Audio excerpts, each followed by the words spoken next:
picture here came about again with me just first putting my head through the door out of curiosity and seeing what was going on in there at the barber shop. And I asked if I could take a picture one day. And he said, come 9 o'clock in the morning, because that is when a shaft of light comes through the window and it illuminates the room. So next morning, 8:45, I'm there with my camera and tripod, and I set it up. And exactly 9 o'clock, the shaft of light comes through the little narrow window and lights up him and his customer. It didn't end so well. Why? Of course, when I took him the print, as I always do, he had one look at it and he said, what do I want with this? You've made me look gormless with my mouth open. And he wouldn't have it. He didn't take the print of me. And then some years later, I got an email from his son who said, oh, my dad came to regret that he didn't accept that print. Once Byker was pulled down and he lost his shop and his everything, everybody had to move out. Wow. And he said, do you think you could still get a print for him? So I did, of course. I went in the darkroom and printed him a print and sent it to him.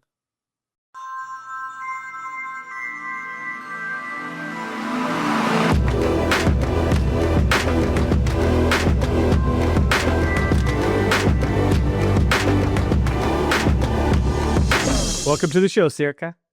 Thank you. Thank you, Patrick. Of course. I'm so excited to have you on. I have known of your work for a very long time. So when Steve said that he had gotten in contact with you and that you were willing to come on the show, I got very excited. So I think this is going to be an absolute treat for our listeners out there. So thank you so much for coming on. It's going to be really, really fun one, I think. Oh, thank you. Yeah. And so before we jump into looking at any work or anything like that, let's start off with just kind of introducing yourself to anybody out there that doesn't know who you are. I don't know who wouldn't, but you should. But for those that don't know you, can you go ahead and take a little moment and let us know a little bit about who you are? So I'm Sirkka-Liisa Konttinen, Finnish. British now too, Finnish born, grew up in Finland and came to a film school in London in 1968. From the film school, we founded an Amber Film and Photography Collective and moved to the northeast of England, to Newcastle. And this is where we have been based ever since. And I have been part of the organization and now still continuing to work as a photographer and a filmmaker. So that is like more than half a century of documenting the Northeast one way or another. I'm always curious how someone finds their way into creative endeavors. Were you always someone that was creative? How did you find your way into photography? I had an aunt who was a keen amateur photographer. My family, actually, all of my parents, some of my grandparents, my aunts and uncles, and also a brother, one of my brothers, all were teachers, like comprehensive school teachers. And that meant we had like 3 months of a summer holiday every year. And my dad built a summer cottage for the family, which is still there. And we all decanted from the little paper mill town where we spent the rest of the year, and lived at the summer cottage right in the middle of the forest on a lake. And my auntie Oily was like part of the family, and she she was the one who had the camera and kept documenting in her own way the moments, the funny moments, the family gatherings, all kinds of goings on. But she also had a real eye for the spontaneous moments. So this is what led me to the use of a camera in a way that sent us all, me and my brothers, flying to her family album every Christmas to see what we'd been up to the summer before. And the magic of basically having our lives documented, or moments of it, in this way, just presented the kind of potential of a camera. And when I was 12-ish, she let me borrow her camera to try it out. It was a sort of Yashica 6x6 kind of a camera, dual twin lens. Yeah. And so I took a few rolls of film and I absolutely fell for the magic of it, and I kept testing it on different things like the sparkle on the snow to see whether I could get the camera to see what I was seeing. And sometimes I would see a lot more than I could see with the bare eye, and I just became hooked. And after that, I started saving up to buy my own little camera. Sirkka, I think it was, a little plastic camera. And there was nothing actually in the town. It wasn't a town. It was just a collection of new suburban. So where I grew up, it was a sort of paper mill. It was just built around a paper mill on a river, and there was nothing there really culturally. So the nearest town was a train journey away. So anyway, when I was about 14, I joined a camera club in this nearby town. And in there I was taught, they were all sort of middle-aged men, but very, very helpful, showed me how to process film and to make prints. And yes, I saved for my own little camera. And then the next step was really, I had the luck of winning a children's drawing competition through a magazine that I was subscribing to. Awesome.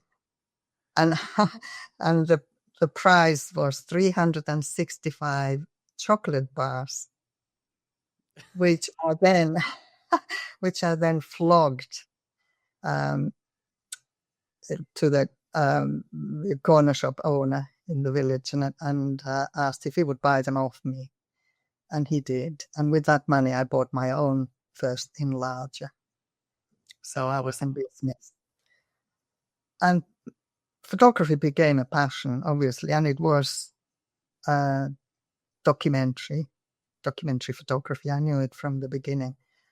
But of course, how to, one starts to think about how to make a living at some point. And although I would have loved to have become a full-time photographer in Finland at that time as a documentarist, there was no possibility of that.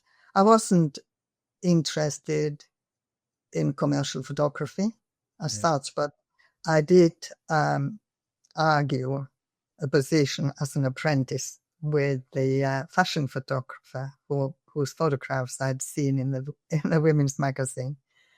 So as an apprentice, I learned more darkroom skills, basically. That's awesome. For a year.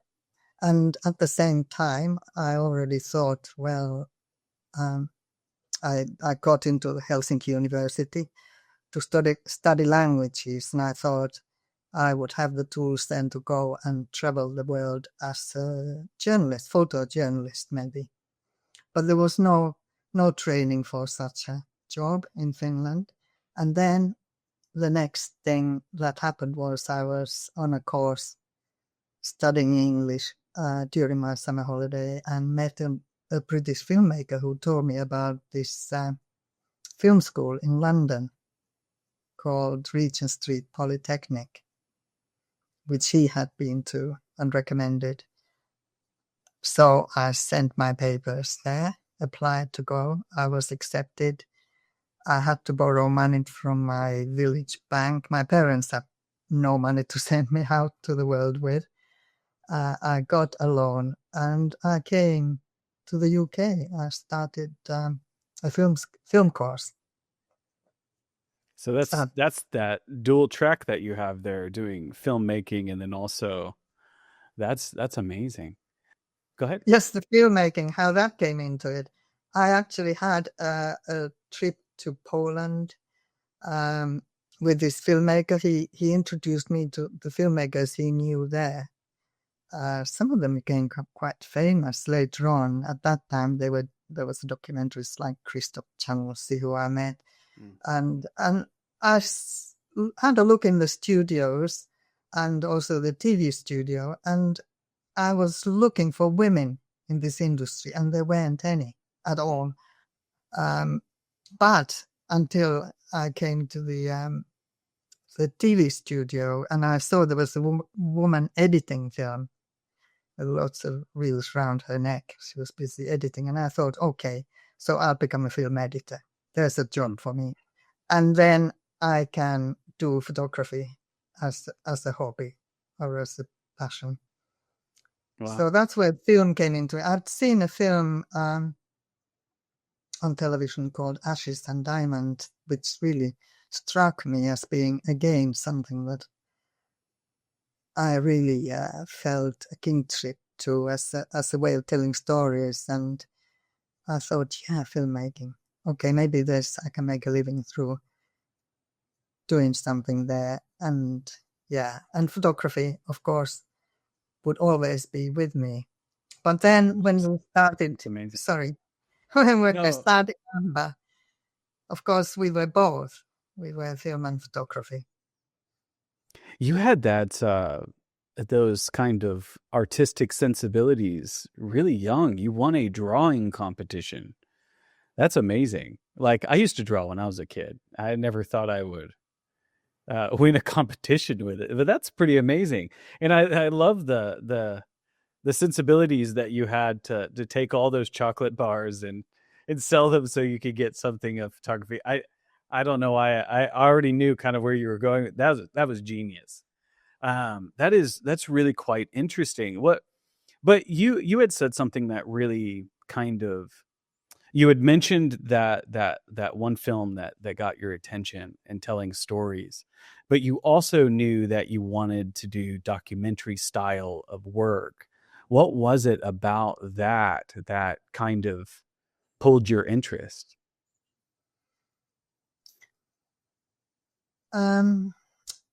It's funny. I was thinking about this the other day, and I think looking back, I can see it now, which I didn't at the time. When I consider that my life is really made up of the projects that I have been deeply involved in, like years with each of them, and each one has been part of my life, has become part of my life, or a big part of my life. And when I look back now that I'm actually revisiting my own archives and pulling out material that I never had time to print first time round, or to even know that it was there, and now I'm making it into new versions of the early books, etc. I have like my whole life recorded in my projects, and I can revisit those times in my life with all the surrounding events that were going on. So it's like they are time capsules that I can re-enter at any point.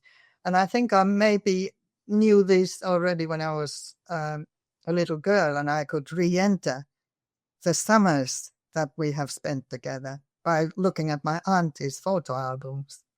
I saw that connection right away. But as soon as you said that, I was like, she's kind of recreating that experience that she had as a girl.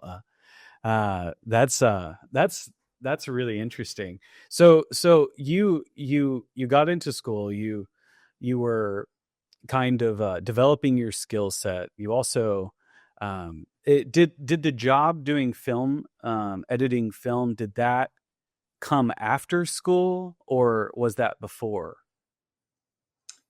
Film school you're talking about? Yes. Yeah. Well, actually, I didn't stay on at the film school officially more than one term.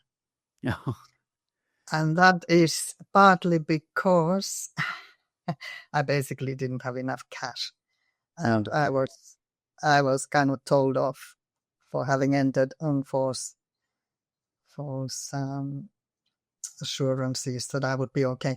I thought I might be able to get some kind of work, some income while I was in this country so I could support myself. But it wasn't possible, obviously. I couldn't get a work permit and I couldn't get any grants towards. It was phenomenally expensive for a foreigner. And I could have done a couple of years with the money that I had borrowed, but I would have never been able to pay it back. So, and also that first year, I already had met with the founding member of the Amber Film and Photography Collective, who was Murray Martin. He was actually one of my tutors at the film school. He'd come back to study film, having already got a fine art degree. And he was talking about starting this collective. And I was very drawn to the ideas that how he saw this collective working, outside of institutions, working collectively in an egalitarian structure and being our own masters, as it were. And also leaving London, going to the Northeast, which he already knew very well. He'd lived there. Actually, we were going to look at a number of cities around Britain, to industrial cities specifically, to see which one we wanted to establish ourselves. And Newcastle was the first one, and that's where we stayed. That's where the first group of 4 of us set up home and a workshop. So why filmmaking never actually began happening to me, not at that point. I realized quite soon that I could go back to photography while doing all kinds of jobbing around that. We were living on virtually on nothing. The first wage was £8 a week in the 1970s, and we could all survive on that. We didn't need to earn a lot of money, and that was one of the tenets of this collective. Do not make your lifestyle so expensive you have to end up paying for it with your time. I mean, we just lived on as little as we possibly could, and that gave us creative freedom. And Amber quite soon then started with the filmmakers in it. Could start bringing in better money, and we finally got contracts with Channel 4 Television, and more or less a rolling program of filmmaking for 11 years, whereby we still had the creative control and copyright to our work, and the work got shown on TV, and it gave us a real solid base funding. So I could, because we shared all our income, whatever we earned, we pooled, and out of that we just took the very basic living wage, everyone the same, whatever your role in the group. And the rest of the money we invested in purchasing equipment and setting up our own dark rooms and editing suite, and renting initially a complex of old warehouses on the Newcastle quayside, and later purchasing them.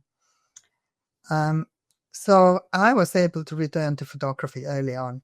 Now there's a second chapter to this where I did go back to filmmaking, and that was when I had already created the first project that became a film was the around the step-by-step project. I think that was very first. Byker film. And Peter Roberts, who is my partner at Amber and my partner in my personal life, he was an animator when he joined Amber and had worked with photography as well as an animator. And the two of us got together around this idea of making a film with photographs. And this has now carried through 6 of my major projects. We have created a film with each of those using photography. So that's my filmmaking. Is basically it's in extending my photography projects. Hearing that the origins of the collective is really quite inspiring. I love the how you kind of had each other's back, I guess you could say. You were watching out for each other. Was it primarily for filmmaking ventures at first? Was that kind of that was the main kind of focus? And were you all working on the same projects together, or was it separate? It was primarily filmmaking. Certainly when we had the bigger projects. I mean, for smaller things like documentaries, which Amber began with, it would take basically 2 people to go out with a camera and start recording. One of the most enduring early documentaries we made is called The Launch, which is about the building and launching of the biggest super tankers in the world, just down the river from Newcastle in Wallsend. And Peter and Murray made a film about that. And that is still one that is most sought after from Amber's films. So some things only took, we said you have to have at least 2 people to make a film happen. Yeah. It's the team sport. Yeah. For the feature films, we made feature dramas and several for Channel 4 television and also for BBC 2 later on. And when those were being made, then everyone in the collective played a part. We all were in it together. And also the ideas were developed as a group. Normally the idea would come from maybe 1 person or 2 people who thought we should make a film about, for instance, we made a trilogy around the coal fields in East Durham, Coalfield Stories, 3 feature films with Channel 4. And would be somebody's passion, 2 people get together, 3 people, we get the whole group then to start doing bits of research. We all get together, looking at storylines. We get feedback from other people, and also the communities that we worked with always played a big part. First of all,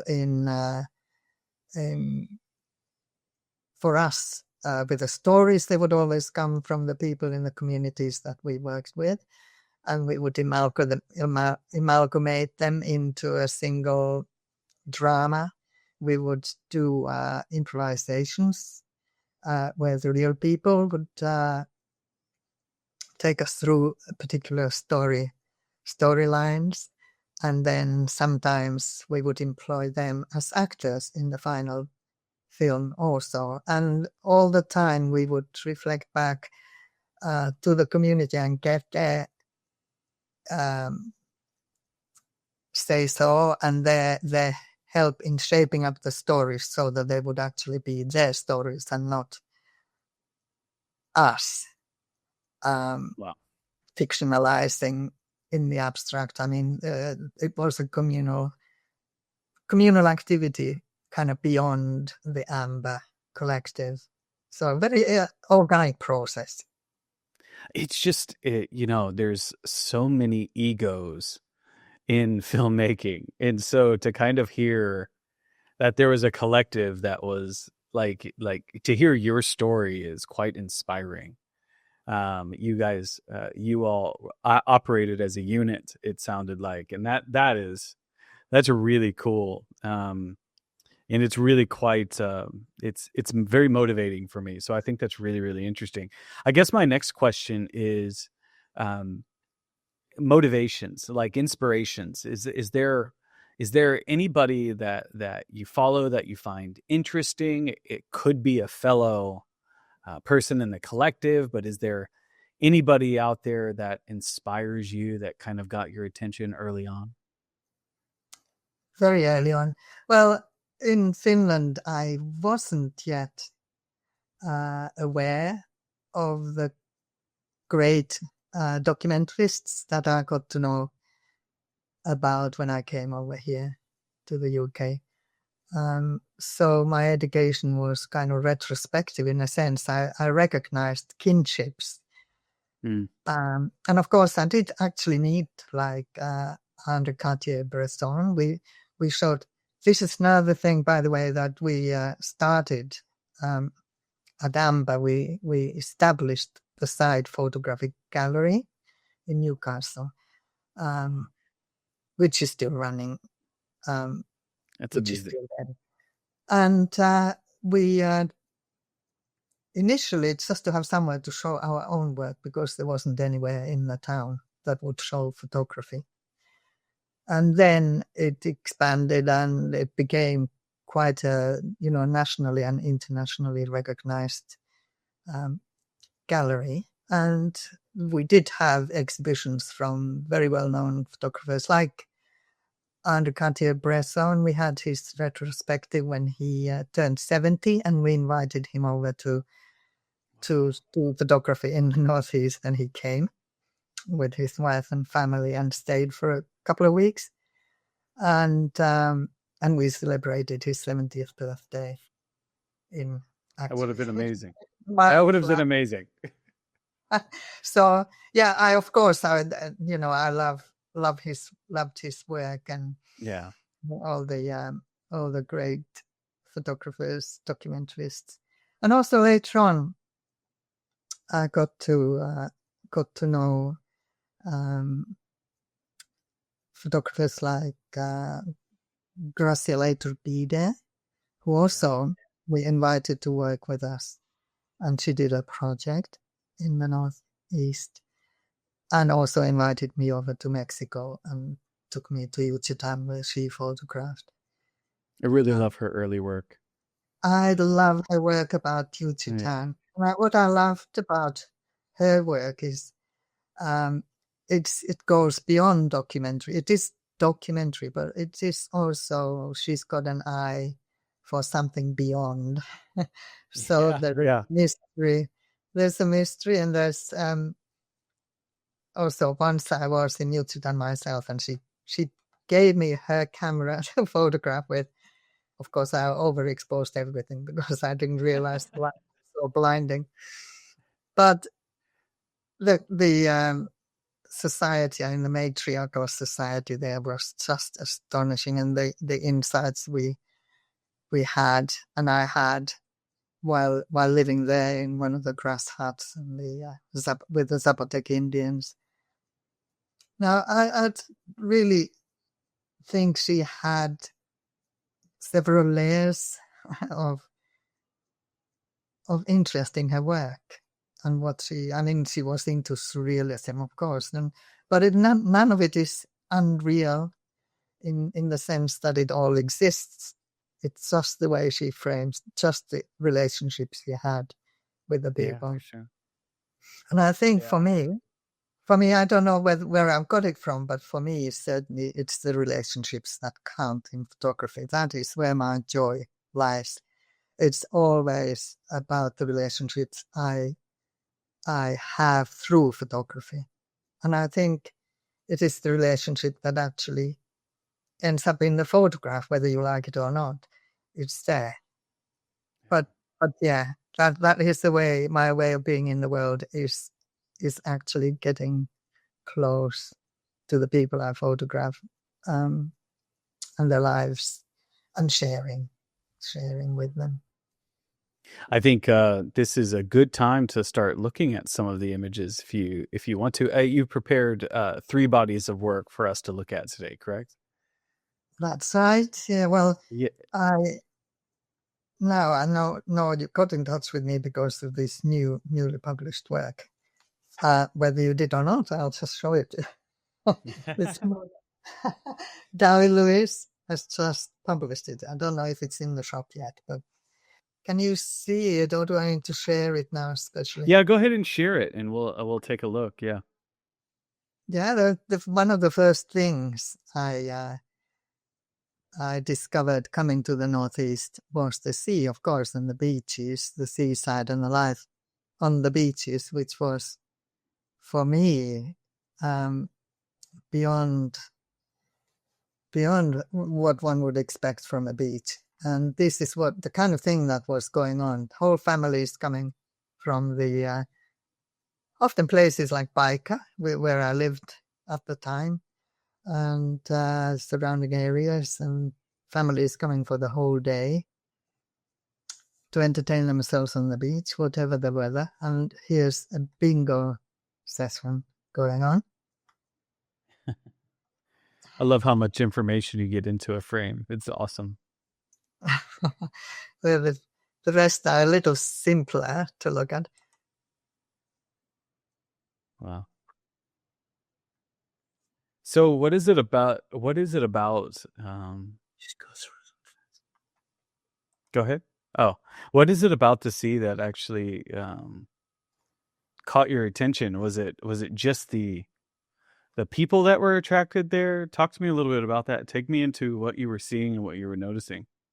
I think these particular beaches, I mean, they have people basically living the best of their lives there, and you get every kind of activity there. And of course, because it was also a public space, communally shared public space, it meant that whatever people get up to is on public view, and there wasn't any problem for me going about photographing, because people often ended up performing for me. Well, young boys especially, doing pretty dangerous stuff sometimes. So there wasn't yet social media. There wasn't any way that people could be harmed, with the work that I was doing. And I was walking around in a bikini. It was my kind of a camouflage. I would have the camera hanging around my neck, and people could see that I was taking photographs. And sometimes if I needed approval, like in this case, I didn't use the telephoto lens, so I had to get very close to people, and I was in a relationship with them. Then I would maybe just smile and point to my camera and see if they were happy for me to proceed, and I was never rebuffed. So here, I'll just tell a little story of this. This lady here on the right has been claimed by 3 unrelated women as their grandmother. And I think she's clearly the kind of archetypal Geordie grandmother. How did you come to know about that story? Well, because people get in touch with me quite often. Really? Now, who I photographed as children. Wow. And, they've grown up, they see my work and recognize themselves. Well, it happens. Wow. Happens a lot now, which is lovely. Now, that actually might be my grandma. Oh my God. Okay, you can. No, yeah. Yeah, there you go. I'm just very very similar. No, I'm just kidding. Everybody's Go on, Chris. I love it.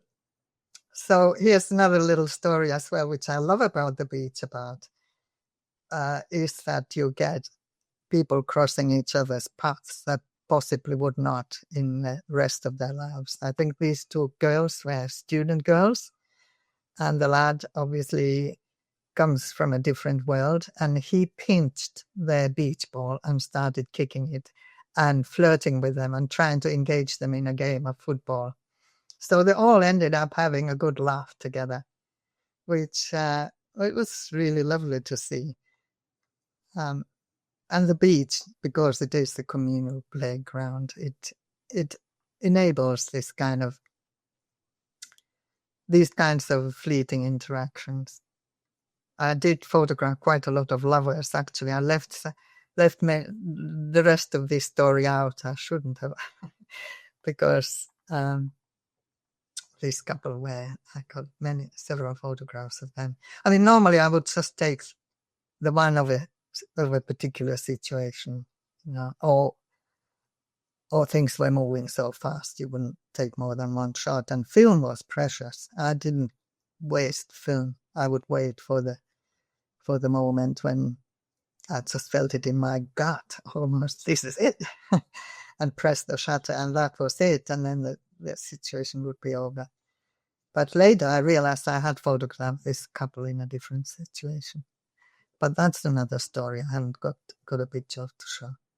So here we have two girls who were just obviously hadn't brought their swimming costumes. This might have been even in the middle of the winter. And just having a good laugh. Now, partly why I was wearing a bikini was so I could wade in after people when they went in the sea, if I wanted to get a picture close up. And as I wasn't using a telephoto lens, I had to be there. When you were going to the beach, were you going there for just this reason, or were you going for your own relaxation? And did you have dual purposes here, or was it just primarily, this is my spot, I'm going to photograph here? No, of course. I absolutely loved the beaches. And I would, I had a, because I'm not a gregarious, I'm not a naturally gregarious human being. I kind of had to acclimatize myself to the environment and the challenge by being almost the first one on the beach. And then people would start arriving, and I would feel gradually, I would get to know who was there, and I would feel comfortable and confident. And I felt like the beach belongs to me, and these are my guests. And later on, of course, I had a daughter who I took there as a baby, and then she grew and brought her friends and so on. I mean, this project went on for 20 years. Wow. So I mean, the early work was just people, and then I had a gap, and I went back and photographed the kind of sand sculptures and landscapes, the beach in its own right, just the beauty of it. And that was a bit later, but overall it spanned 20 years. Now here's a group, there were a Pentecostal group from Glasgow, and the preacher made such a powerful speech about the world is upside down and the cork is leaking, and what are we doing to the sea? What did he say? We are using the sea as our toilet, or something to that effect. Anyway, it was such a powerful speech. I actually wrote it down afterwards, and I kept in touch with him and the group, and sent them a photograph. I always gave photographs to whoever asked for them on the beach. So I would then later on, when we made the film, The Writing in the Sand, with the photographs, 400 of the photographs of this project, Pete and myself, we went and visited him in Glasgow and got him to make that speech for us again for the film. Did he remember it? Yes, he did. Well, I had it written down anyway. So it was that memorable for you. Wow. That was very memorable because then at that time also there was a proposal to build 3 nuclear power stations on the most beautiful stretch of the coast, the dunes, sand dunes, wildlife protected area. And there was a big campaign going on, which went on for 18 years, in fact. And as part of, a contribution to this, we made this film to carry this environmental message also. You have a very, a lot of these feel very cinematic. I feel like I'm getting, and I don't know how you feel about that comment, but they just feel very complete. Like I'm feeling stories come out of each one of these. I can almost imagine a whole life story for each one of these people. That one where you have the 2 women in the wave there is just brilliant. I love that one. It's such a good shot. So I'll let you proceed. I just wanted to just chime in there and yeah. We go next one. This lady was very keen to have a picture of her with her poodle, and the dog just kept jumping.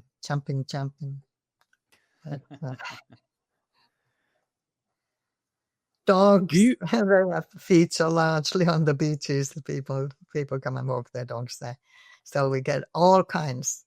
Here's one. If you want a bit of peace and quiet to read your magazine.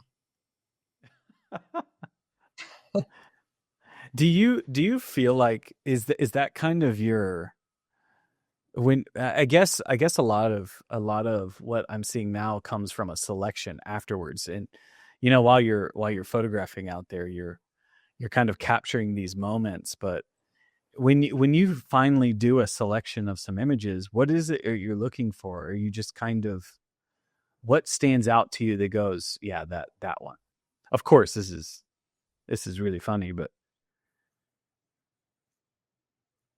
what do you look for? This is, I don't look for anything. These things happen to me, and I mean, in the edit, when you make the edit, of course, yeah, of course. Yeah. Well, depends. For a book, obviously, you make one kind of an edit, but I do often find myself almost creating a narrative that goes from first page to the last. There is a logic. There is a storyline. I mean, easier with something like this work, which doesn't involve text apart from the introduction. I mean, I'll show you 2 bodies of work later on where the text is part of the narrative, and a third one which I haven't got material to show just now, which is the step-by-step book I'm working on. But there the text also carries the storyline. So it's an interplay between the text, which is the stories that I have from the people themselves. Yeah. They're not my own. And so sometimes it is the story written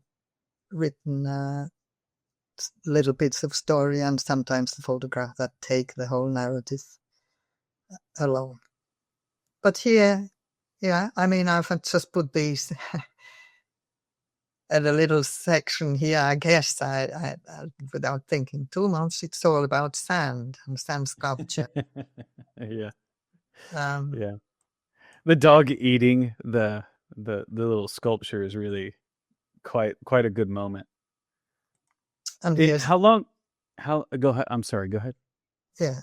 Oh, just the last one of this little series is something that kind of startled me when I first came across it, and this was during the campaign against the nuclear power stations. that people had a campaign day on this beautiful beach. And when they left, I came across these swimmers, sand swimmers. And when you look at them from a distance, you think, what has happened here? It's almost like a calamity that has struck.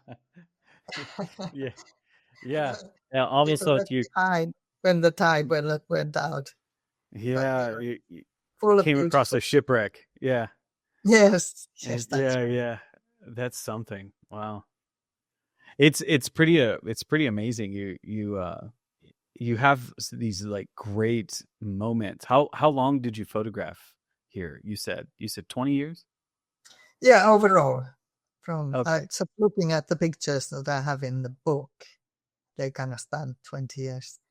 Gotcha. But they were, they're not, there's like good 6-7 years when I was there quite regularly, and then not so many after that until I moved to the bigger camera and went back and did the second part of the project, which is the sand formations and the beautiful details of the landscape itself, because it's a tidal beaches, and the tide goes out, you find amazing structures left on the sand, which it's part of why people come on the beaches. Yeah. They come to be awed by by nature. Yeah. There's something about the sound of the water that is definitely encapsulating. Yeah, that's a really good word for that. But I also am a swimmer myself, I have to tell you. yeah. I Oh, swim in the I did you swim ever in the swim the North. channel? Sorry? Did you ever swim the channel? I'm just kidding. No, not the channel. No, I don't aspire to either. But I do swim in the North Sea every morning. Oh wow. That's jealous. I'm jealous of that. That's amazing. I'm trying to like place some of these. You just seem to have such incredible luck. But it's just spending so much time in a place and always being able to you have a wonderful eye um, for I think you have individuals. to, on this kind of a beach, you have to have better legs than eyes, because you see something happening at the far end of the beach and you've got to get there quick. Yeah. And then also, I think, it's just talking about how precious film was, negative.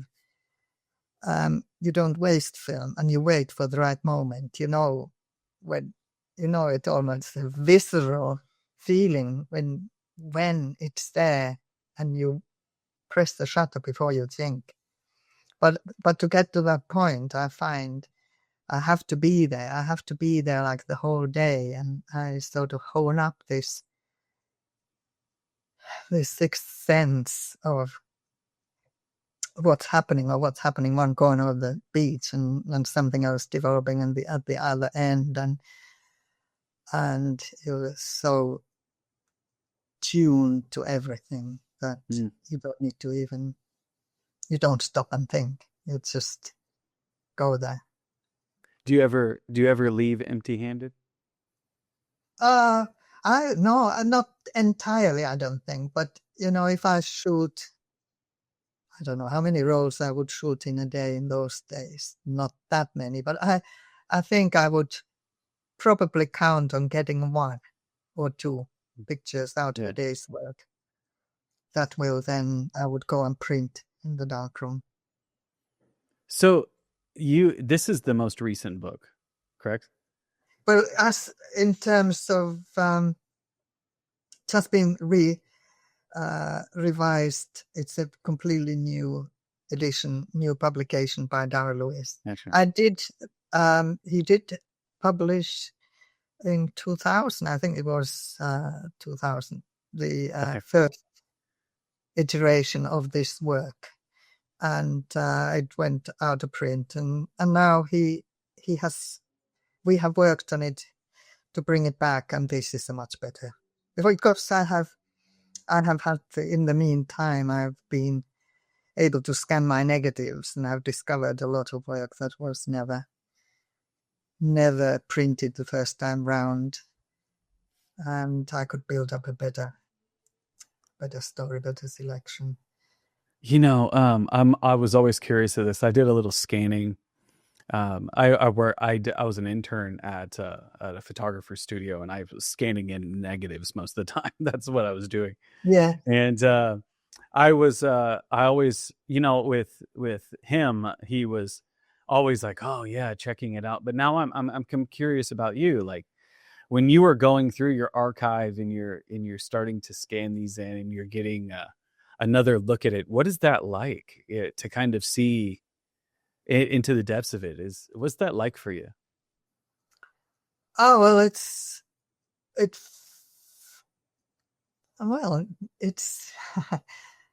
very creative. I mean, it's creative only because I then put the work to new use. I've been able to recreate all my early books as new revised stories, and with much more material to hand.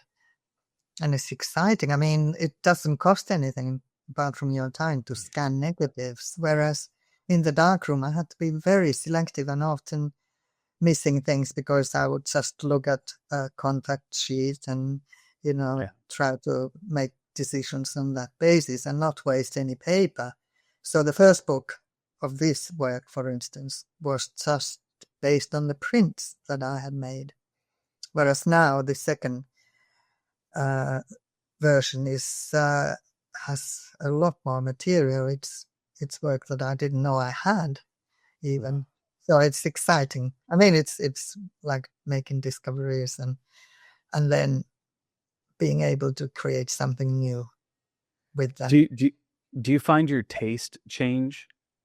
Like, what you might not have selected in the past on a contact sheet, you might have changed a little bit in looking through it now. Yeah. And you're like, wow, I didn't think that was good. And now I'm looking at it and I'm like, wow, that's great.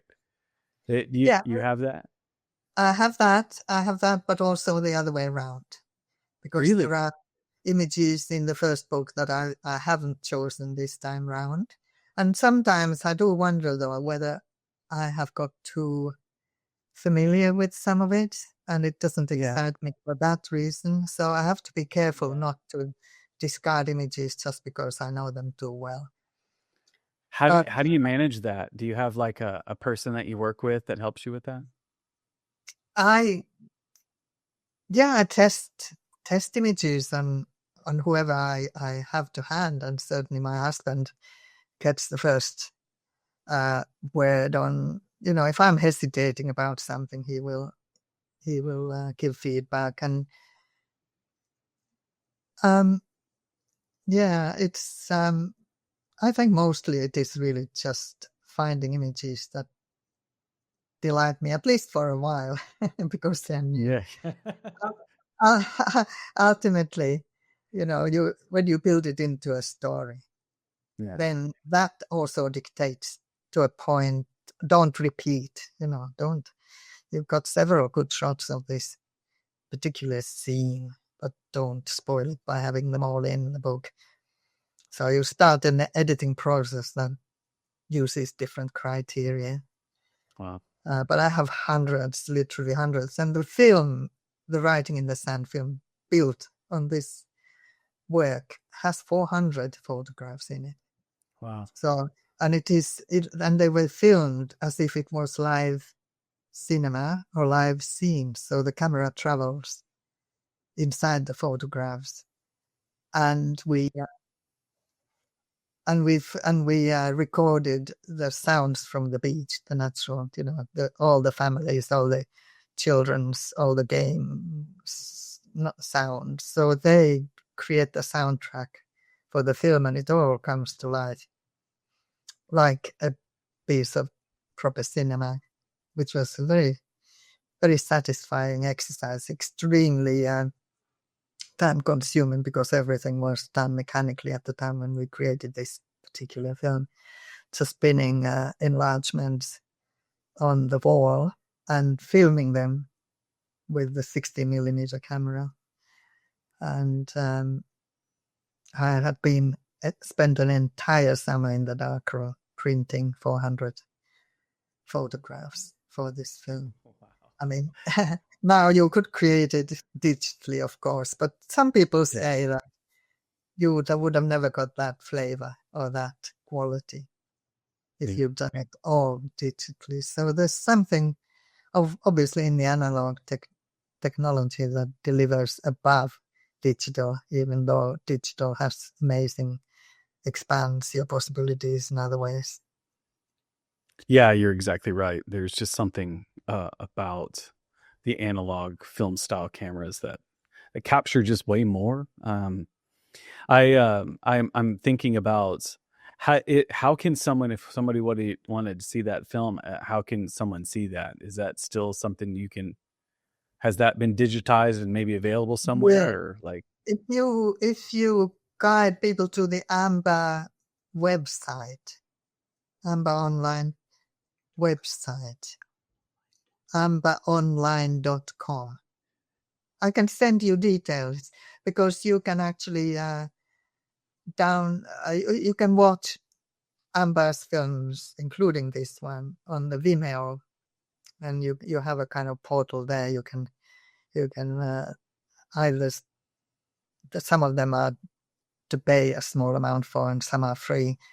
But I can send you the address, because there are films of every project that I have started as a photography project.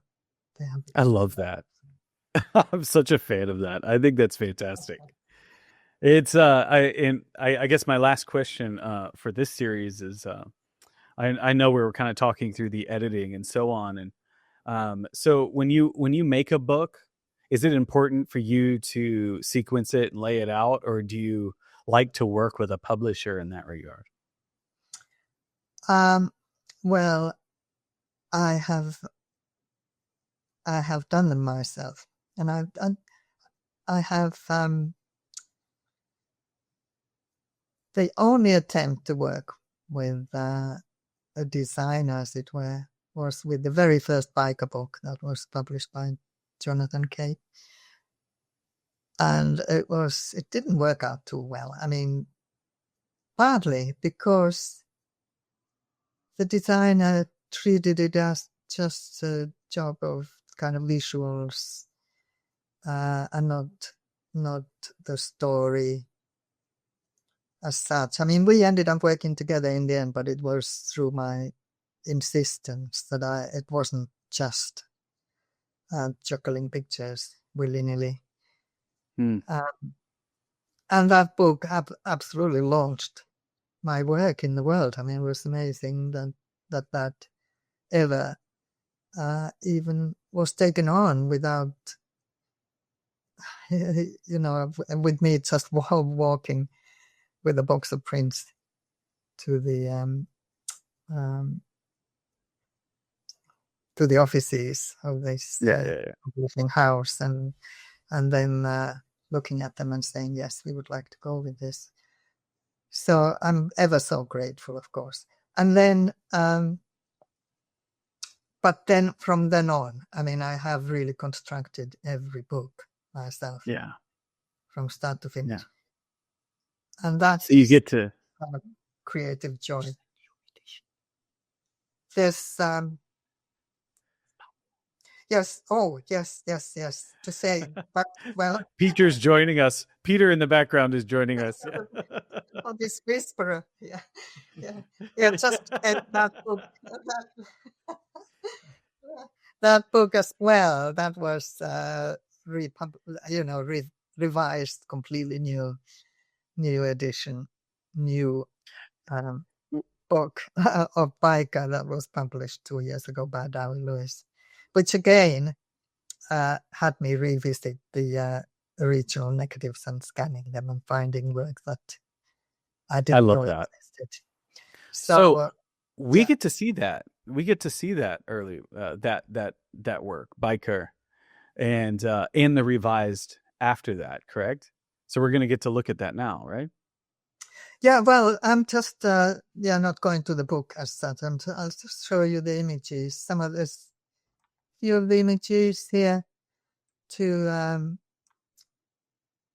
just give you a bit of a flavor of what's in the book. I mean, I couldn't give you the whole book. So these are the years that I worked in Byker, 1969 to 1981.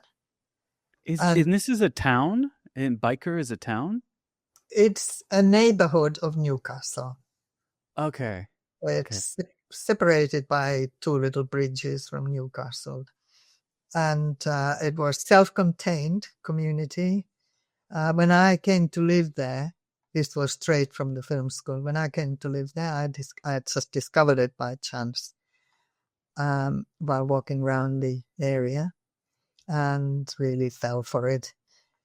Now, I'll show you the next. Gives you an idea of what it looked like. It was terraced streets on a hillside. And when I came to live there were still 17,000 people living there. Whoa.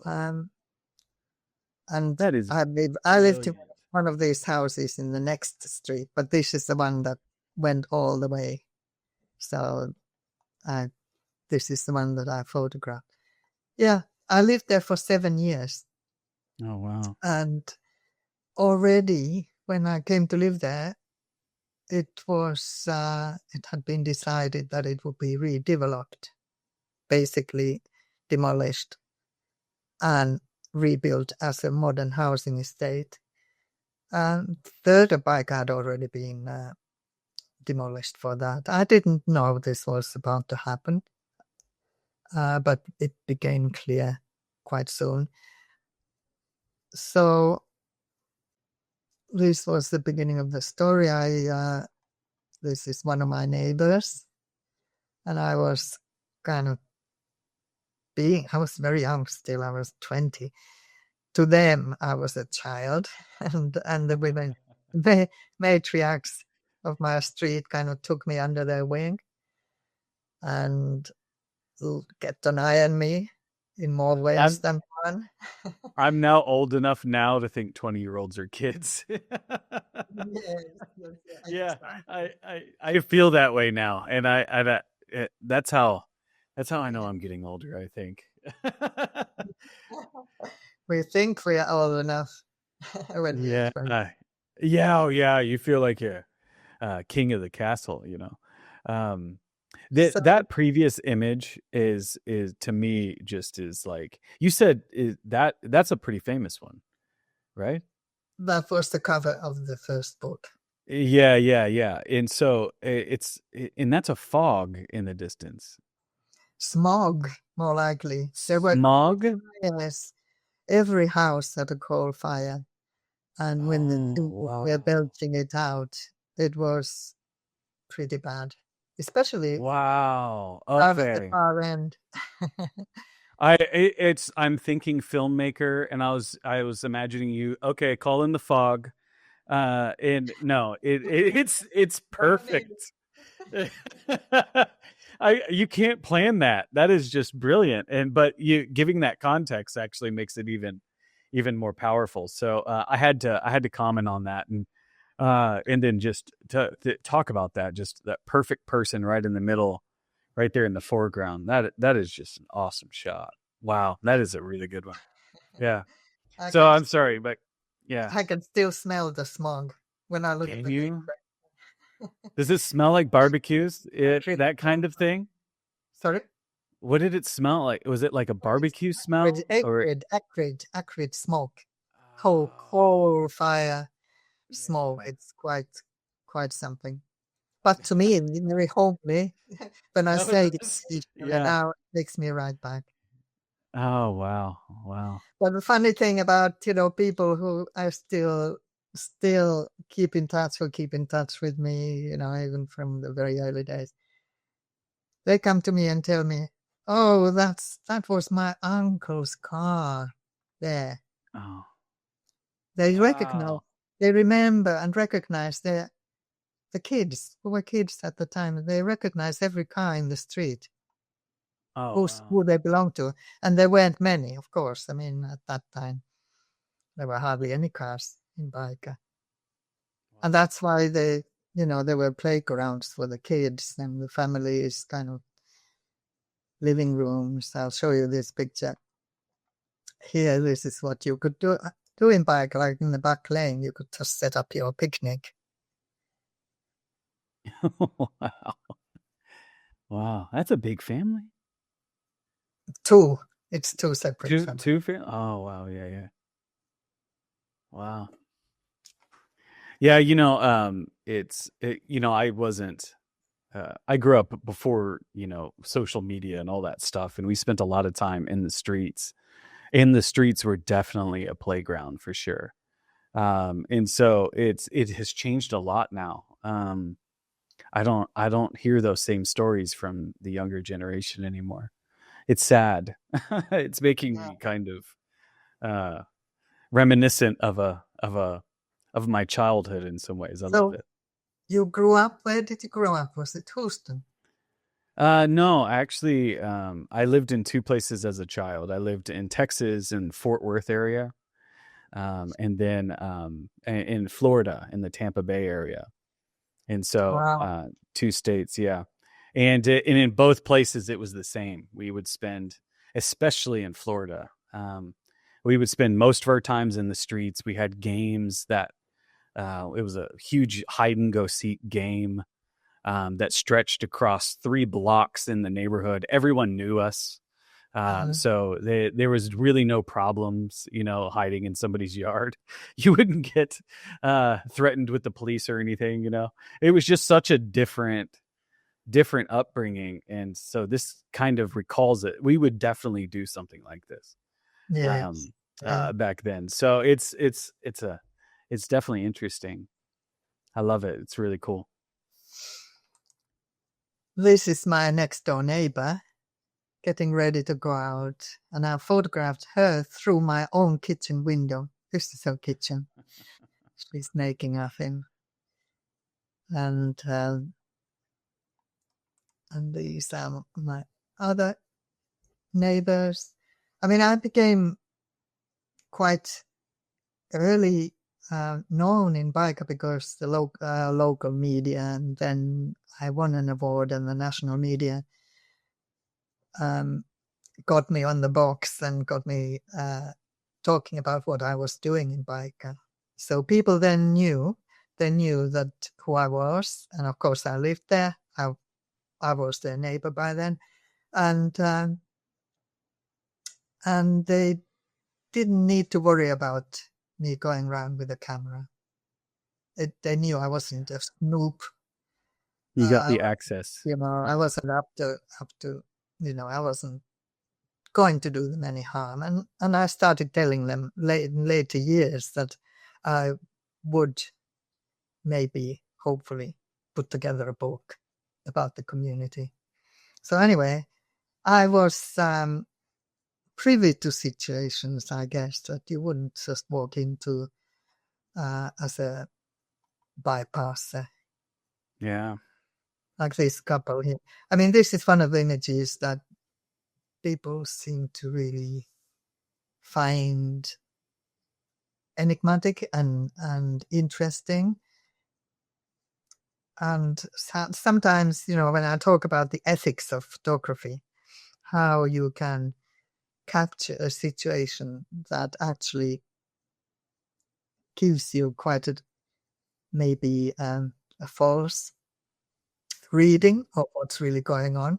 Now, this situation here, for instance, if I tell you what was actually going on, they were hosing each other down in the backyard on a hot summer's day, Yeah. including the kid on the left. Now, there's a big family here, and there's a boyfriend and girlfriend, and I don't know what was going on there. There was nothing untoward going on. There was just play fighting and whatnot. And I kind of felt a little guilty that I might have given an impression of this couple having a row. But then, years later, I did hear what became of them. And this picture maybe didn't mislead too much, in retrospect. But Oh, wow. uh, Wow. Okay. Wow. It's almost fortuitous in some ways. That's really interesting.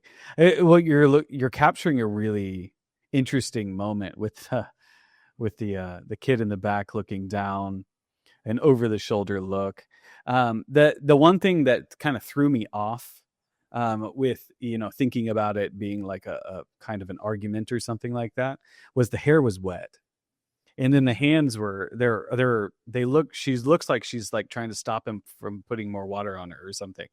And so like that's where I went, but it's only because now I'm in my childhood neighborhood playing in the street, you know what I mean? So like I'm seeing scenes that I've seen before. Yeah, this is really quite good. I'm loving it. You can proceed as you wish. Proceed as you wish. Yeah.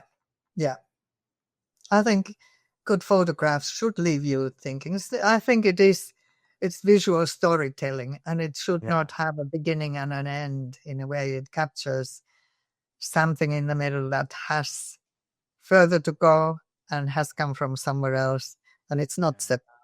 It's just a moment in time, and if it leaves you thinking about human beings and life, it's done its job, I think. That's where you want to be. Yeah. Well, and this, of course, has so many great shapes in it. It's you have those triangles and the circle and the triangle matching in the hood, and then this whole scene composed in the shadow, and it's just really good.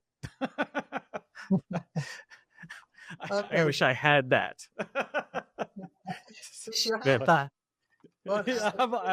I want one of those. Yeah, like that'd be great. That's amazing. Okay, so then we move on to another biker man, is Jimmy, who's on his allotment. This was, I don't know if you know about allotments. They are little gardens that you can rent, and there were many around industrial areas. You could grow your own vegetables there and raise pigeons. Now, pigeon raising is big in the Northeast, or was. And this man is tempting the other pigeons to come home with this for their nookies. I think as the pigeon men used to say. They come for the female. He's hoping to get the others back by offering this ladybird here. Now, this man, Jimmy, is someone who I then photographed in his home. And this was already when many of the houses were becoming derelict, and they certainly had not been looked after by either the council or private landlords for maybe decade or so, because it was known that it would all be pulled down. And here is a man who is in his dignity, dignified, as dignified as he can be in this home that has water running down the walls and wallpaper peeling off. And you can see, like somebody pointed out, he's wearing his best suit and a tie. He's well turned out, beautifully turned out. And under the table, you can see his working man's trousers and boots. Yeah, I call that the news outfit. They have this great outfit up here, and then they're wearing their swim trunks underneath. Yeah. True. Yeah. That's really quite good. Yeah. And here you have not Jimmy, but many of the other men who were workers and now retired, who also dressed in their best to go and play dominoes in the bowling club. This is the Bowling Green Dominoes Club. And they meet once a week and they play dominoes together. And they're all well turned out. And you just had just this great access. So you would just, how would you find yourself like working with, would you just approach people and say, hey, can I photograph you? How did you find yourself in these moments? Or were you just kind of always had your camera with you and you photographed what you saw? Or tell me a little bit about that. I would probably have a smaller camera, 35mm format with me most of the time. Not the 6.7, which is the camera I've used here.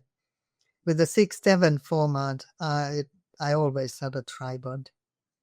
So I think I would have just approached them and asked if I could come and take a picture when they were there. And then, that nobody ever said no. And then I would just turn up, I set up the camera. And I took quite a number of pictures of this occasion, actually, because they were playing. And they didn't stop for me. They stopped here just to look at it for a moment. Maybe I asked if I could have them turn around just for a moment. But you can see the man in the back there is busy looking at his domino. He couldn't be asked for the photo.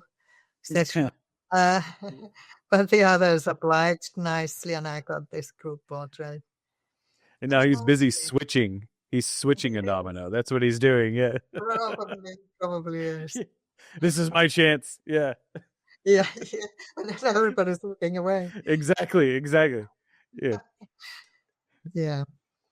Wow. I mean, normally I certainly soon progressed away from asking people at all to look at the camera if I could help it, because I don't find that kind of portrait so interesting for me. Now, this picture here came about again with me just first putting my head through the door out of curiosity and seeing what was going on in there at the barber shop. And I asked if I could take a picture one day, and he said, come 9 o'clock in the morning, because that is when a shaft of light comes through the window and it illuminates the room. So next morning, 8:45, I'm there with my camera and tripod, and I set it up, and exactly 9 o'clock, the shaft of light comes through the little narrow window and lights up him and his customer. Yeah, you have so much going on in this image that's so good. I love the little reflection of the other person in the background. Yeah, there's just so much good in there. And that shaft of like he was already thinking photographically for you. Oh, you want to know a good moment? Oh, wow. That is great. They're working with you. That's wonderful. That was a lovely start to the story, but it didn't end so well. Why? Of course, when I took him the print, as I always do, he had one look at it and he said, "What do I want with this? You've made me look gormless with my mouth open." And he wouldn't have it. He didn't take the print of me. And then some years later, I got an email from his son who said, "Oh, my dad came to regret that he didn't accept that print. Once Byker was pulled down and he lost his shop and his everything, everybody had to move out." Wow. And he said, "Do you think you could still get a print for him?" So I did, of course. I went in the darkroom and printed him a print and sent it to him. Oh, wow. That's very nice of you. Considering the first experience. That's yeah, that's really nice of you. It's a great moment. I don't everyone sees images a little differently, but I just see how this is very well composed. You have an eye for shape and kind of following lines. Do you see that when you're photographing, or is it something you see later? Oh, I think it's probably there. I never crop images. Yeah. because I think it's either there or it isn't. It's in the frame. Yeah. And I think you just do it instinctively when you're photographing. I mean, it's So these not, are your instincts. That's amazing. You're brilliant. These are good. So we move on to the next one then. That's dog's hairdressing. Yeah. So this is a little shop called, it was called Dog's Hairdressing. There's a lot of hair to dress. Obviously. There were two ladies working there busy with this one dog. And the poor dog completely drenched. Yeah. Now, she was very happy to let me photograph the whole, as long as I wanted to hang out there. And I gave her the, couple of prints afterwards, and she was very pleased with the prints as well. But then what happened, this is the reverse story now from the previous.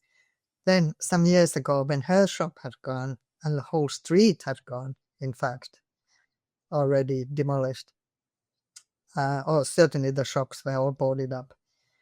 I met her in some sort of a charity shop, and she recognized me, and she said, you put that picture in your book, and I lost all my customers. Really? Yes, she blamed me for destroying her business. What? What? Are you serious?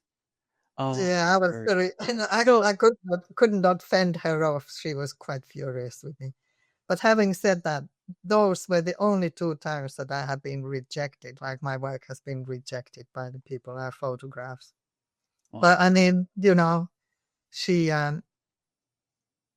whether it had anything to do with my book, I gravely doubt. But she was very sad, obviously, that everything had gone by then. The whole community had been destroyed. Yeah. I'm sure you weren't the only person she blamed. So No, of course not. there's probably many people. Yeah. You're just a part of the chorus. Yeah. That's pretty wild. Yeah. Well, the thing is, when you hang around long enough, you always get the follow-ups on your work and the relationships, which is a big deal, of course, too. The entire community, you can photograph in one place and no one would ever see your work, but it seems like the entire community got a chance to experience what it is that you did in that neighborhood. So your book was pretty well received here, and would you say everyone saw it, or talk to me a little bit about that? That's amazing. I think probably every household had a copy.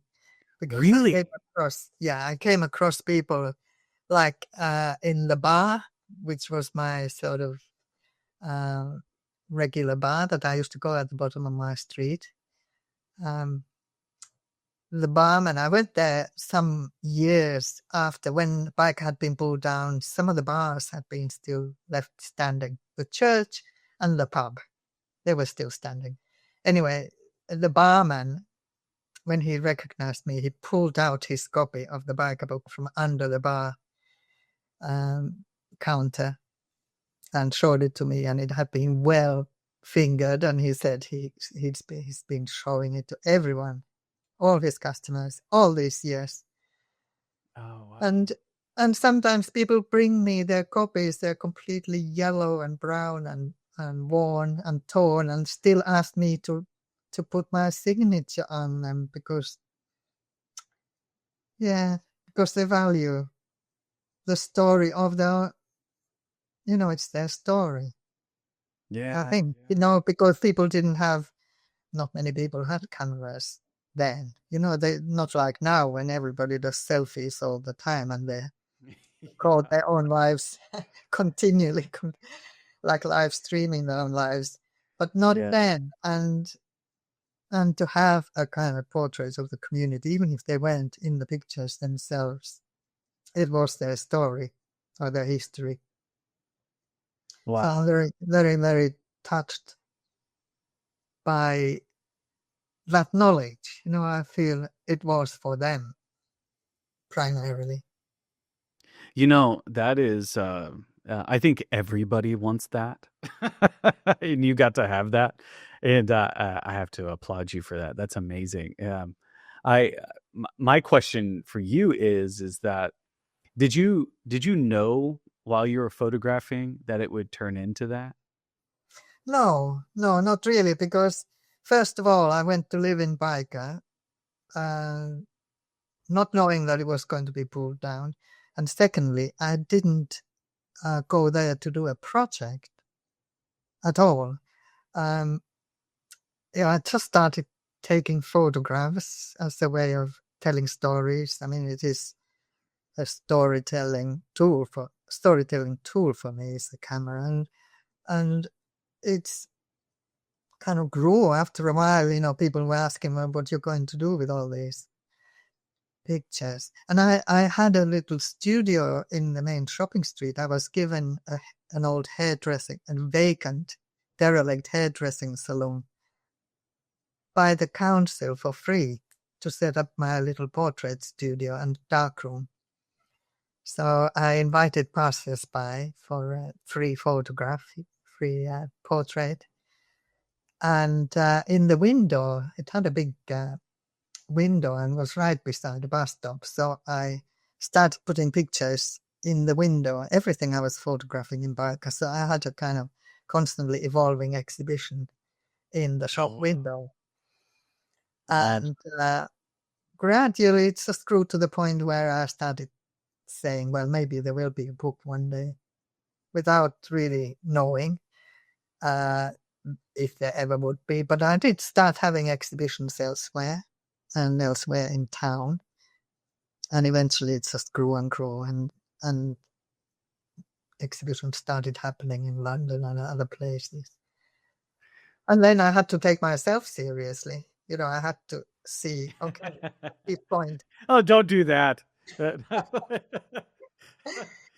Well, take my promises seriously, yes. Yeah, of course. To make it work, yes, okay.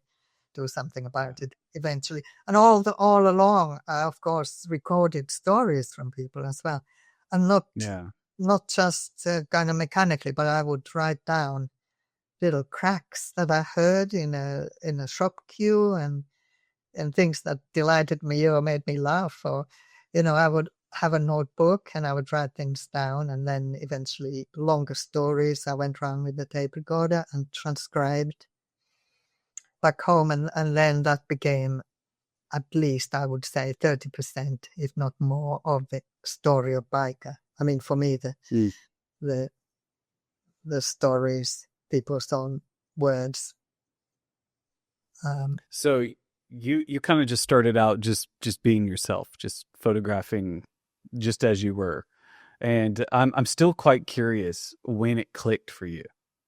When did you go, oh my gosh, this is turning into something else? Did it ever? I'm curious when that happened, because I think we all, when we photographing, we kind of have this feeling we're doing something that's a little different than we usually do, and so I'm curious when that actually kind of came to you.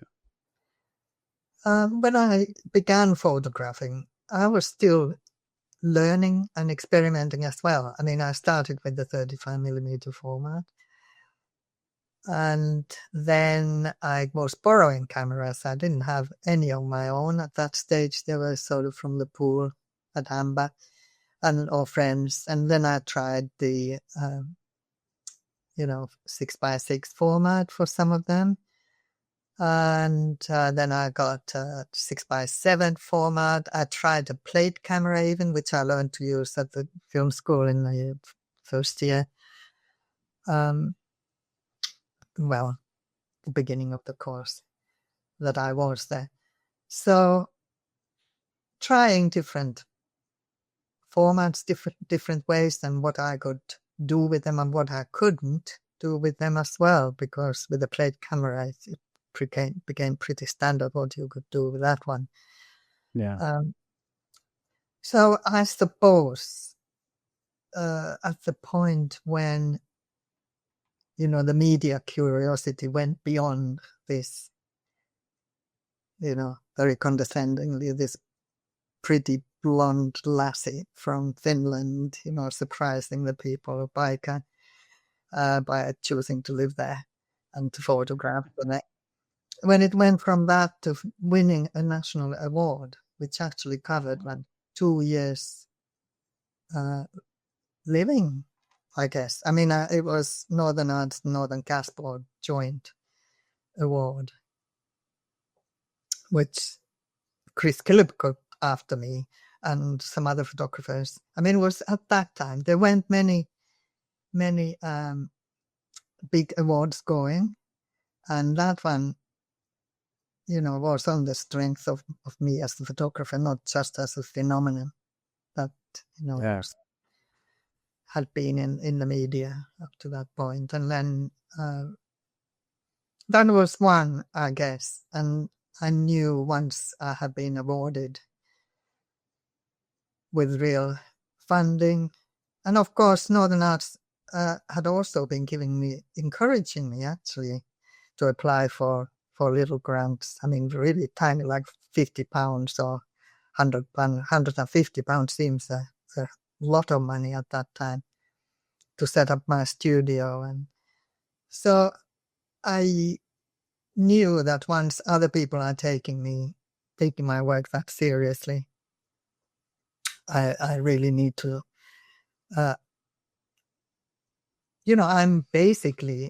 I've been given license to really devote myself to it.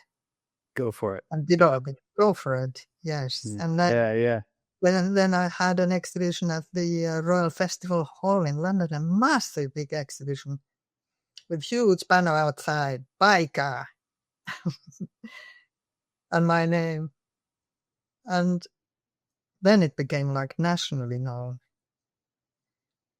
And there, once you realize that the work really speaks to people outside your region and outside the community it is about, then it's got legs. And of course, all along, I still had to earn a living, really, elsewhere. Apart from these 2 years, which also demanded me to work for the gas board 3 days a week. In fact, it was not a freebie at all.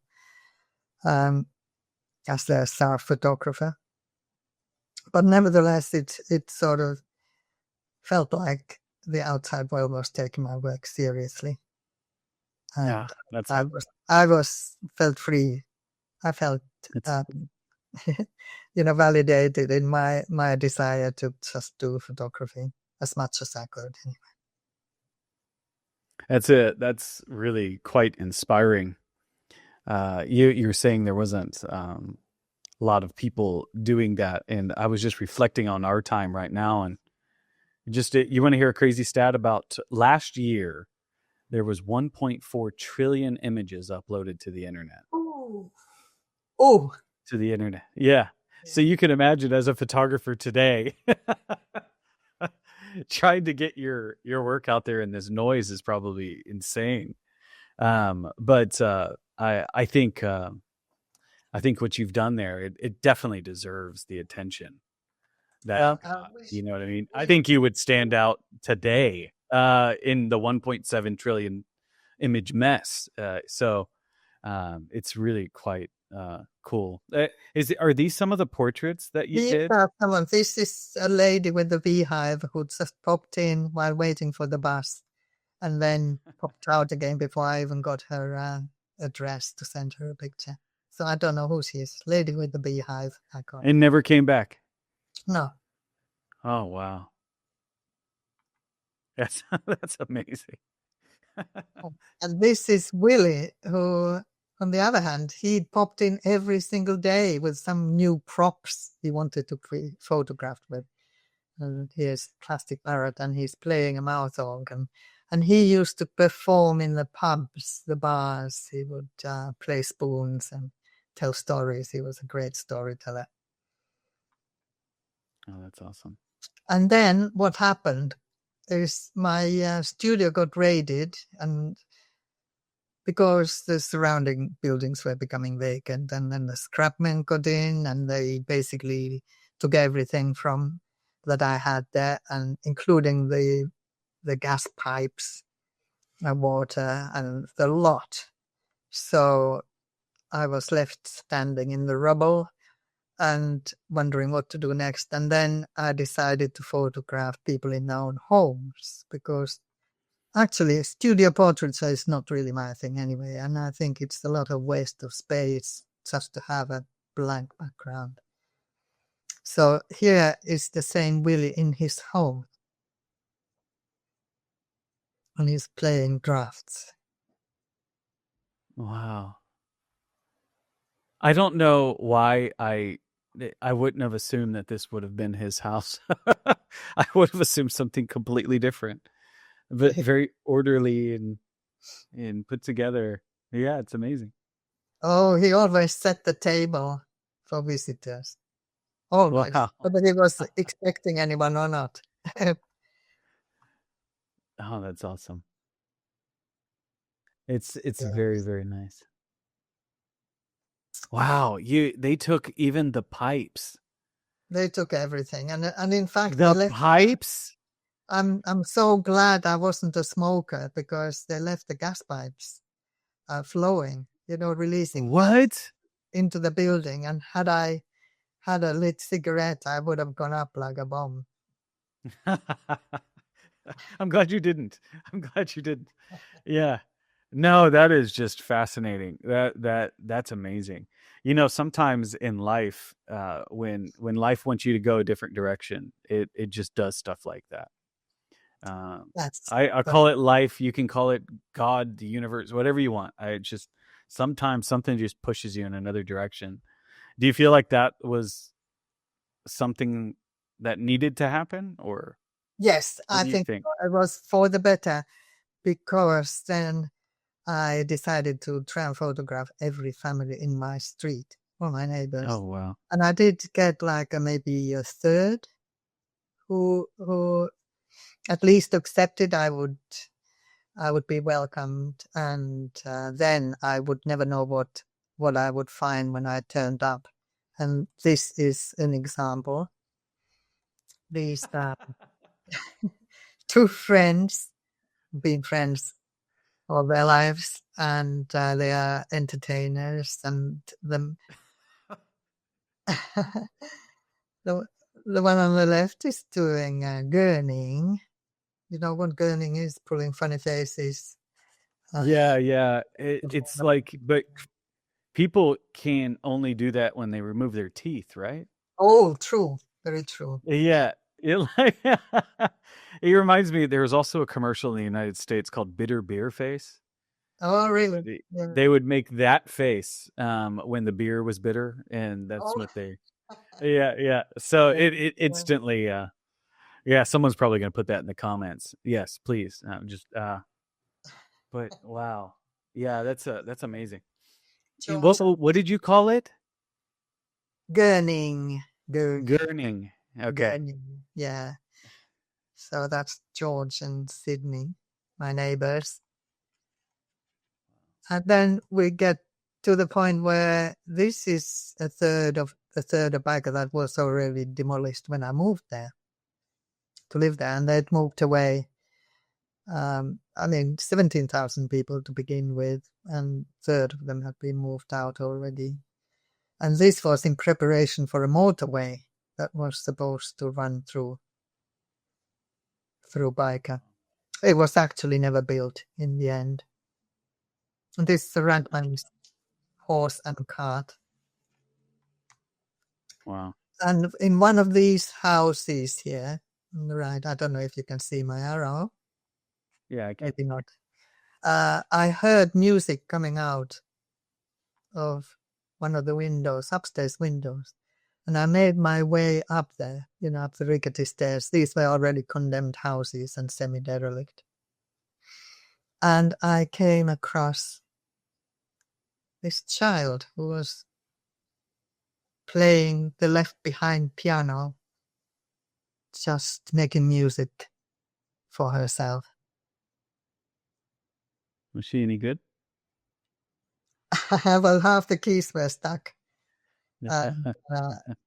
Well, I tell you something. After I'd taken the picture, I started playing the piano with her, and I taught her a little tune to play. And we played it together. And then before I left, I said, if you ever wanted to, you could come and play with my piano, because I lived just 2 blocks away. And I said, you're welcome to come and use my piano. And a week later, she turned up and she went straight to the piano and she played the tune I had taught her. Wow. And she brought her little brother with her, and the little brother, while we were busy with the piano, kept scanning the room to see if there was anything useful to pinch. Just a 5 years old little boy. Wow. Probably nothing to his liking. Yeah. Well, I'll just whiz through the last few pictures. This is what I saw from the window when I was photographing the little girl, and he was just doing somersaults in the street. He's a man who doesn't have speech, but he's well known in Byker. Was well known. And this is a photograph with all the discarded junk from the houses when people were moving out, and the kids turned it into a playhouse. And the kids generally, they would just crowd around my lens, press their noses on my camera lens. So on this occasion, I said, if you want to get in the picture, just sit still for a moment. And this is the moment that I photographed, and then next minute they were all dispersed again. We have since been contacted by some of these children who have told us their stories, and we made the film called Still Here. Revisiting some of the people I photographed, and one of them is the girl on the space hopper, which if you know any of my work, you probably know this one. Yeah. And she's somebody who's followed me around ever since, and almost become my avatar. Now, just to add to the Geordie grandmother, there's 4 women who claim to have been her. Okay, well, so we come to the Byker Revisited, which was like 35 years after Byker was pulled down and I'd moved out. I was invited back because Byker was going through a big change again. Now, it's just a couple of pictures of what it's a 1.5 mile long perimeter wall.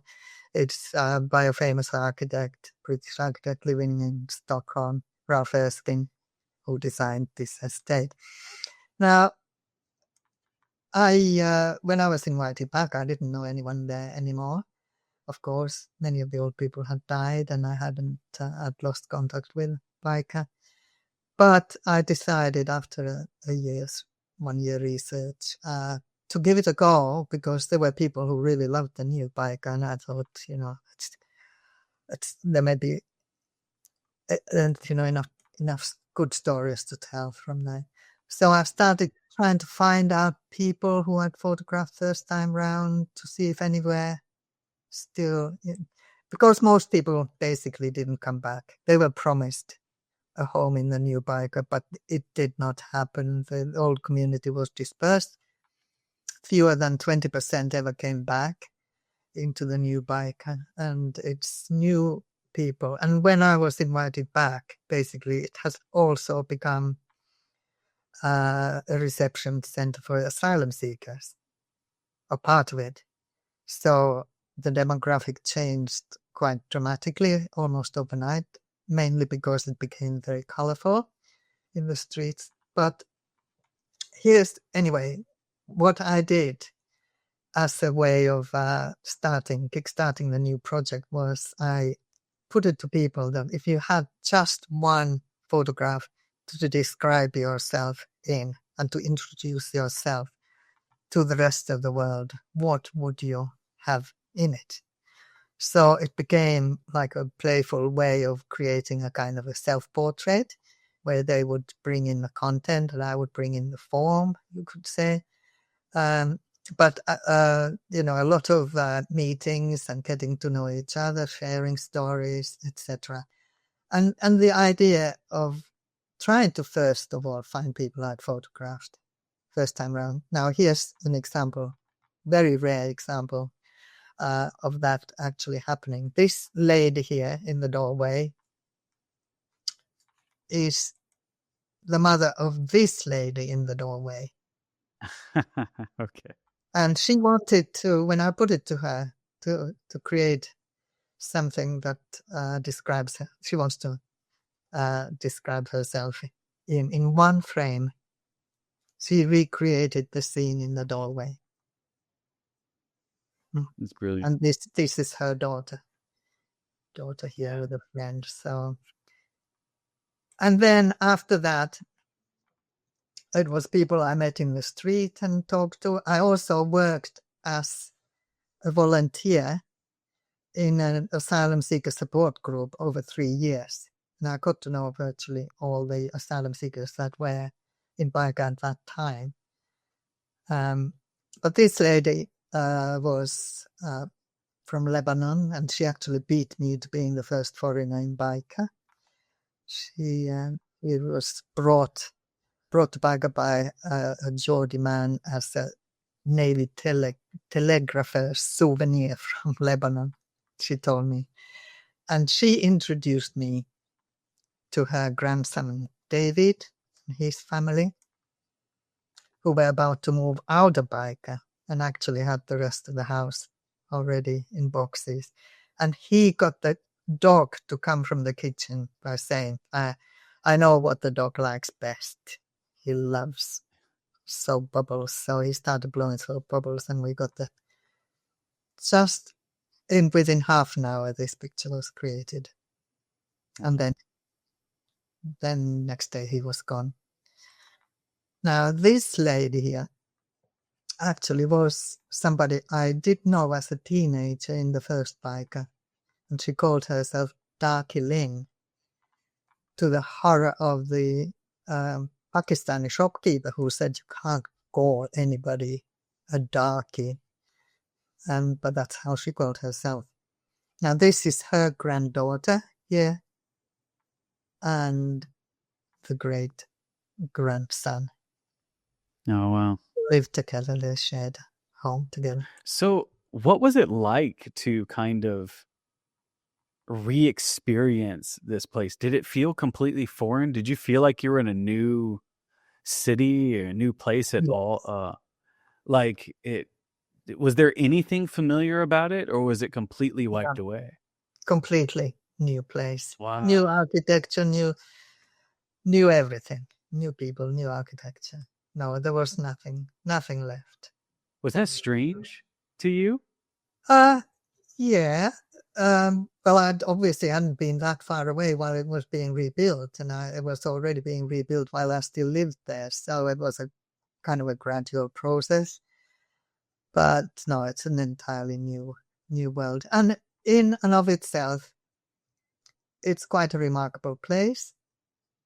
I was very sad for the old community to have been destroyed for it.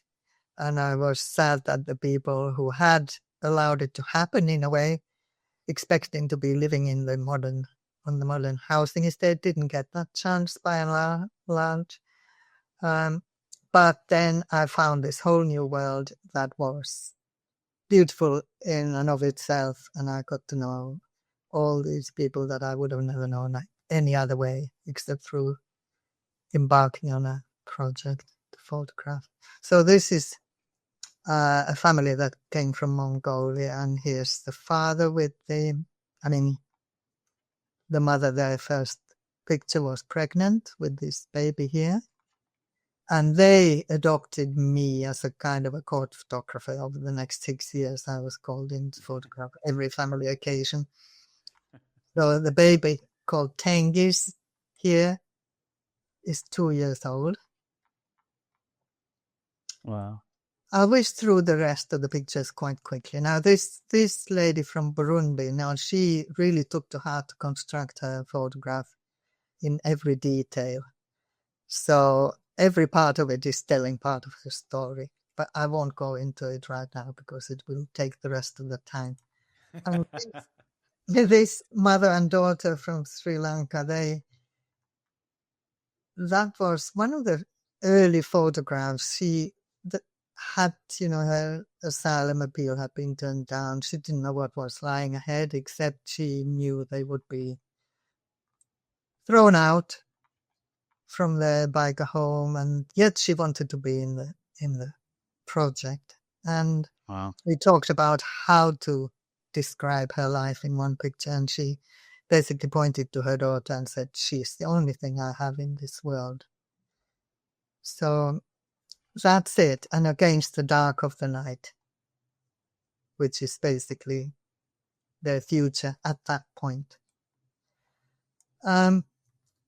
Well, they have kept in touch, and things turned out well. They got their stay in the end, and the daughter was in a British university, studying at a university, the last I heard of them, which was a while ago. True. And then here's a family from the Middle East who could not reveal their identities at all. So they constructed this picture. He's looking away. She's in an abaya. The child is inside a veil. So that was another way to take a picture that would not hopefully cause them any grief or harm. And finally, this couple from Lebanon who wanted to act out this kind of romantic scene with whatever they found in the house, a net curtain, plastic flowers, whatever. All these things, all the asylum seeker houses had a blue rug given, so you could tell that they couldn't bring very much with them when they came. And this family eventually returned back to Lebanon. Yeah. So there were about 100 families I photographed for the Byker Revisited, and made a film called Today I'm With You, which actually shows me working there, and some of the work and some of the people, more in-depth stories of the people I photographed. So that was like 6 years of solid photography, and then filmmaking added to that, and an exhibition and a book. So I could probably talk to you a lot about that. You have such a diverse body of work, and it's all quite well done. And it's interesting. You do a lot of portraits, but they're not necessarily studio portrait per se or whatever. It's very documentary portraiture and stuff like that. And so it's you have a really great ability of telling stories, and I think this is like a master class of how to do it. And so like I just thank you for taking the time to take us through that. And I just have one last question. I usually ask two, and you can pick one of them, because some people don't like to give advice to other photographers out there. And so I usually ask, what would you tell up and coming photographers today that about what it would be like? Some people hate that question. And so I often rephrase it and say, well, what would you tell your younger self to get you to where you are today? So you can pick one of those two. Yeah. We can finish it with that. What do you think? Well, for the younger self, I can simply say, just carry on as you are.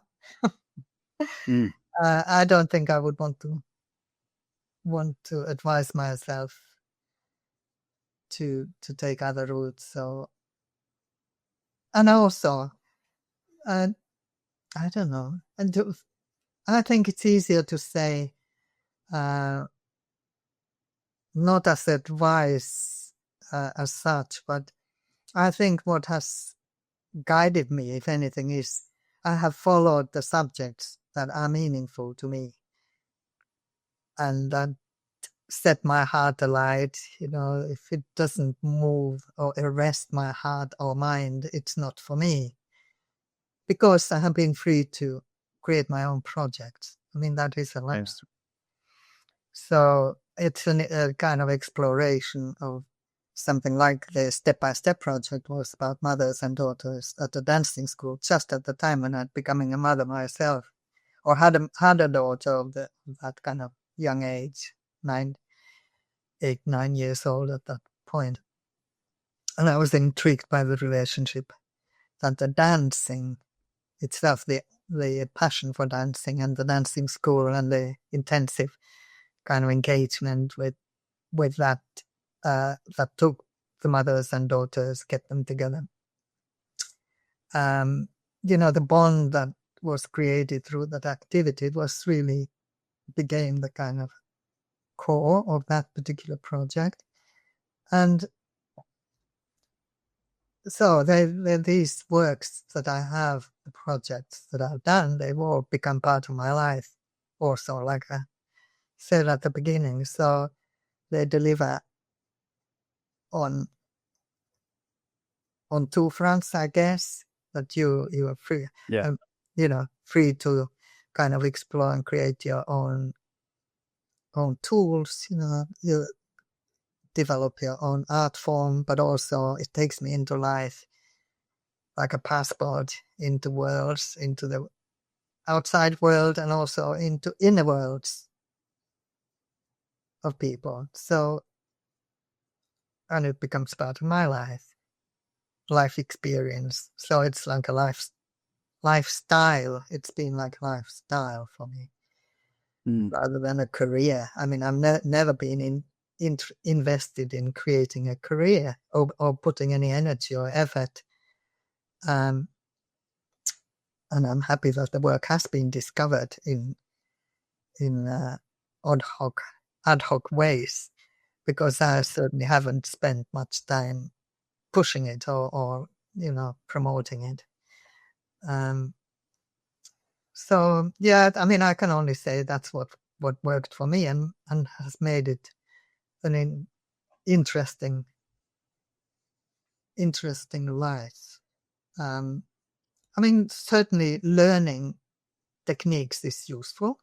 I mean, I really appreciate what I have learned over the years, including digital, working with finally through Photoshop and, trying to make the best of my negatives. And I even embarked on a little project with digital capture now, collaboratively with another younger photographer. So I'm forever learning, and I think that's another thing I really enjoy in photography. I can't learn anything in theory.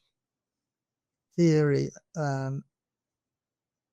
is not of interest to me. I never wanted to stay in academia, for instance, but I learn what I have to know, what I need to know, and I have learned also to move into the digital.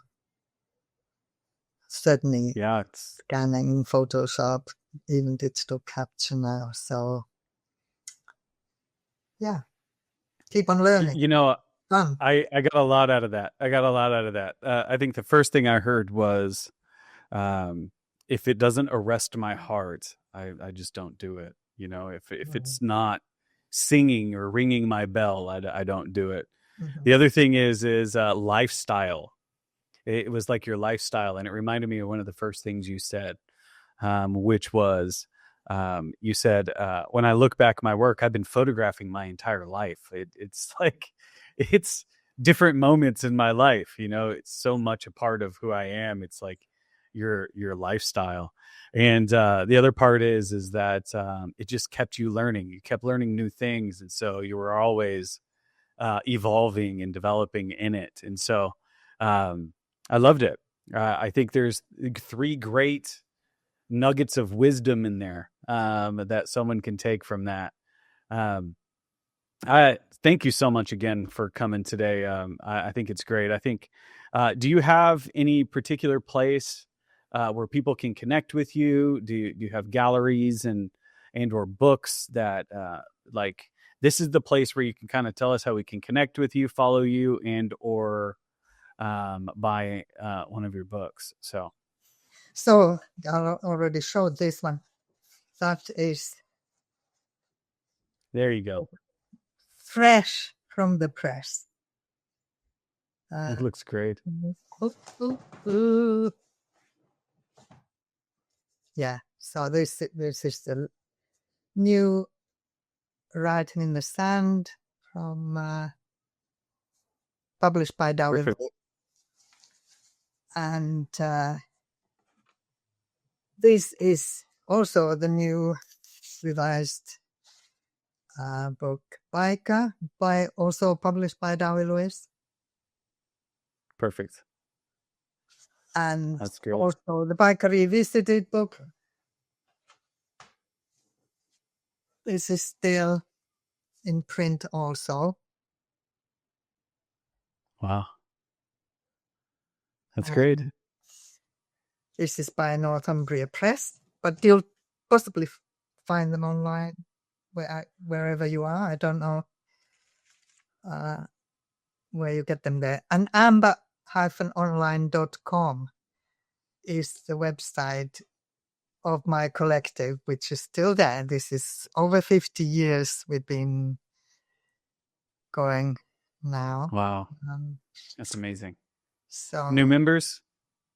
Oh, yes. Or is still the same group? Well, still the same mission, I guess. Okay. It's kind of had to fit into modern times, of course. And I'm not officially part of it now. I mean, not on the payroll, certainly. I haven't been for a number of years. But still, it's kind of my baby as much as, not something I will ever step out of completely. And also my work is there. It's on the website. So you get a sense of what there is. It's not all there by any means. But you get to see the films if you want to. Oh, yeah. Well, it's been an absolute treat today. Thank you so much for coming on. It was really, really nice to have you. Well, thank you. Thank you. Oh, yes. Yeah. Another whisper here from the sides. Yeah, the prints. Print sales. Yeah. Yes, the prints. Yeah. It's L. Parker Stevenson Photographs, New York. L. Parker Stevenson Photographs. And they can find you through their webpage and just order. Well, just or get in contact, get in contact with her. Okay, perfect. Yeah, and Michael Hoppen in London is also someone you can contact. They are sort of in partnership. Well, it's been an absolute pleasure to have you on. I know it's been great for me. I know it's been a treat for my audience. So thank you so much for coming on. To all those that have made it this far, thank you so much for joining us on the Urbanaut Podcast. If you like content like this, please like, share, and comment down below. You would not believe how much a like helps us. So please consider liking us and sharing and doing all the things that you do on social media with this wonderful video. And if you want to take your support a little bit deeper, you can also contribute to us on Patreon as well and become a paid subscriber there. And also becoming a paid subscriber on Spotify. We just have that available too. And as always, we'll see you next time.